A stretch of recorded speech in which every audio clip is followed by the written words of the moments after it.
जालौन से इस वक्त की बड़ी खबर सामने आ रही है। आपको बता दें, एनजीटी व सुप्रीम कोर्ट के खनन माफिया उड़ा रहे धज्जियां।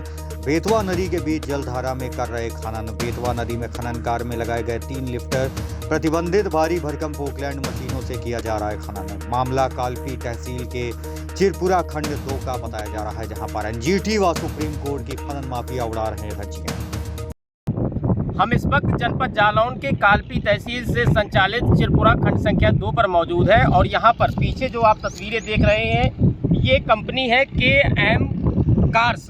ये किस तरीके से बेतवा नदी के लिए काल साबित हो रही है वो आपको तस्वीरों पे दिखा रहे हैं। किस तरीके से लगभग 1 दर्जन से अधिक प्रतिबंधित जो पोकलैंड मशीनें हैं वो यहाँ खनन कार्य में लगाई गई हैं। नदी के बीच जलधारा पर खनन कार्य किया जा रहा है और पूरे जिसमें आप तस्वीर देखेंगे, पूरी नदी में बीच में किस तरीके से मेड़बंदी की गई है और रास्ता बनाया गया है नदी के बीच में। और 1 नहीं 2 नहीं, सबसे सोचने वाला विषय ये है कि यहाँ पर सिर्फ प्रतिबंधित पोकलैंड मशीनें ही नहीं बल्कि ये जो लिफ्टर हैं, यहाँ पर लगभग 3 लिफ्टर 4 लिफ्टर चलाए जा रहे हैं और नदी की गर्भगृह को खोदा जा रहा है।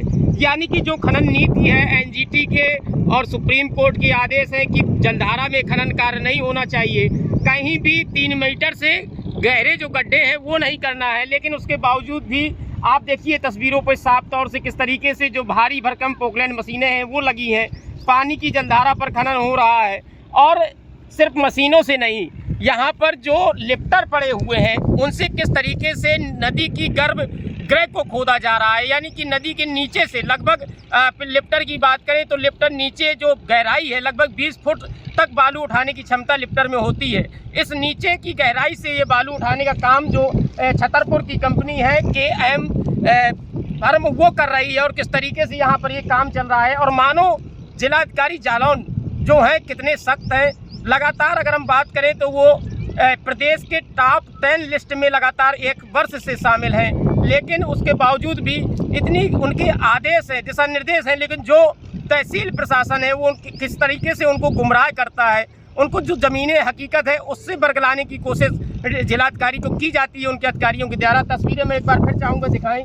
लगभग 1 दर्जन से अधिक पोकलैंड मशीनें लगी हुई हैं। 1 नहीं 2 नहीं, लिफ्टरों से यहाँ पर खनन कार्य किया जा रहा है और नदी की गर्भगृह को खोदा जा रहा है।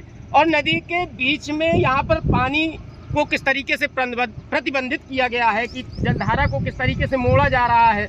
सिर्फ अगर हम बात करें हमीरपुर जनपद के सटे हुए जो जनपद है उस साइड से महज 10 मीटर या 12-15 मीटर की एक दूरी छोड़ी होगी जहाँ से जलधारा का प्रवाह हो रहा है बेतवा नदी का, और बाकी की जो जलधारा है उसको ये खनन माफिया हैं उन्होंने पूर्णतः तरीके से प्रतिबंधित कर दिया है। तो ऐसे में सवाल उठता है कि अगर इस तरीके से खनन कार्य होगा तो बहुत जल्द बुंदेलखंड के लोग बूंद बूंद पानी को तरसेंगे और कहीं ना कहीं ये आम जनमानस के लिए बड़ी समस्या पैदा हो सकती है। वीडियो जर्नलिस्ट प्रतीक के साथ Rohit Tiwari, Bharat A to Z news, Jalaun.